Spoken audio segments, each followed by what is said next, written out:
I had earlier mentioned my interest in heading north to Da Nang and places beyond on a day trip.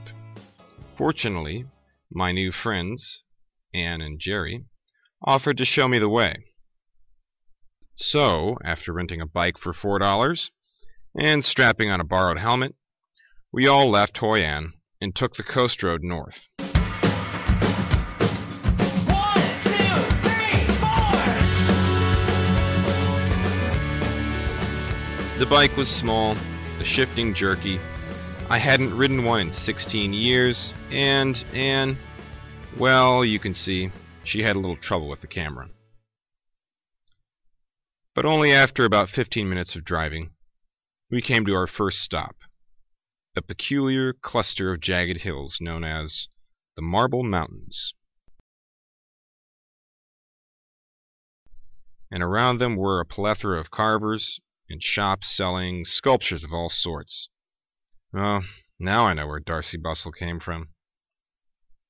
Not stopping long, though, we drove further north and into the city of Da Nang. It looked fairly normal, not much different than any other city, but we headed to a destination in Da Nang that had, well, special personal significance to me. In 1972, a young Marine sergeant spent a few months in this city before pulling out with his squadron, BMF 232. That man was, in fact, my father. Here he is the day he left. That boy is one of his replacements. So we headed to the place where my dad spent most of his time, what is now called Da Nang Airport. I didn't know quite what to expect, but I guess I shouldn't have been too surprised. It was just like any other mid-sized airport in Southeast Asia. Not much left from the old days, except for a few old hangars and concrete revetments in the distance, and an old control tower, lost amongst newer construction. So we stopped at a roadside vendor and had some lunch. I had a really good meal, then I had some coconut.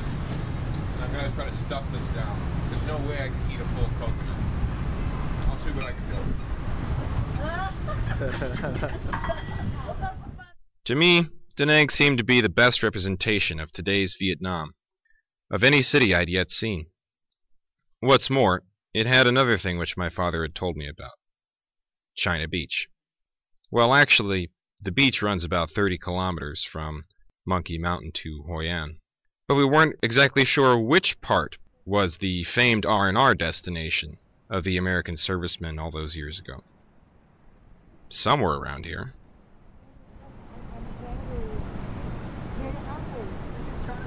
Not here. Yes, it is, isn't it? It's John and Pete. No. After that, we headed back through the maelstrom of human and machine, that is, Da Nang traffic, and made our way to the mountains looming close by. After getting to the mountains on the north side of the city, we were finally at a place that I had been waiting to see for many years. One of the major reasons I came to Vietnam, and well, there was only one thing that I could say. Some say that it's a deserted river of perfection, and that it's one of the greatest coast roads in the world. In the world. All we know is, it's called the Hải Vân Pass, and I'm about to drive it on a motorcycle.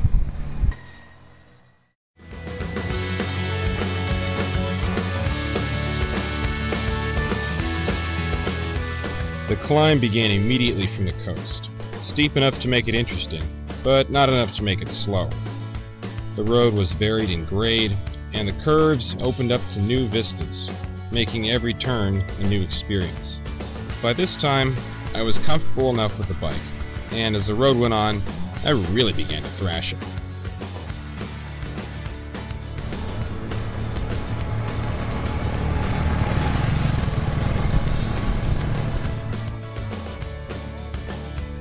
Well, I mean, as much as one can thrash a scooter anyways. Before we knew it, we were at the top, my altimeter reading 510 meters, or about 1,600 feet. It was sort of eerie, dark, and misty, the clouds whipping through some old American fortifications. And yet not too far below, the sun shone brightly off of the ocean, with Da Nang spread out below. But after a brief look, we charged down the other side.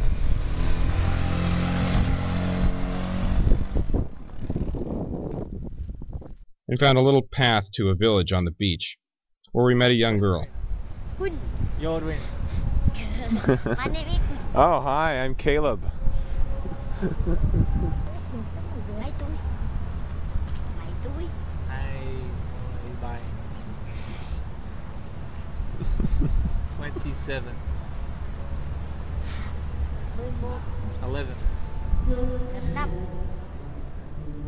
Her father had later staggered out of his house and tried to get us to drink some rice wine with him. Yet, judging from past experiences with the potency of rice wine, we declined, and, well, headed back up the pass.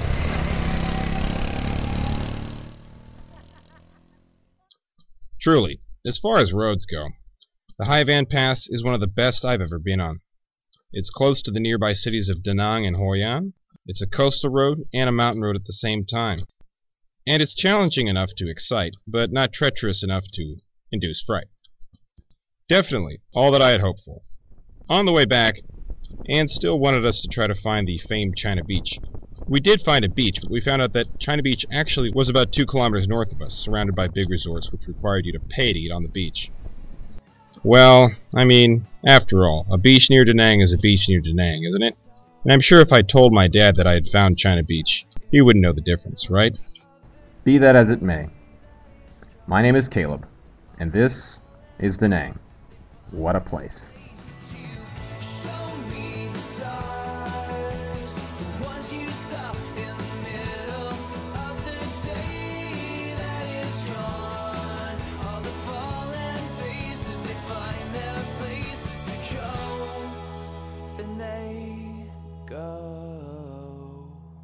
Now. Some say that it's the... Take 2.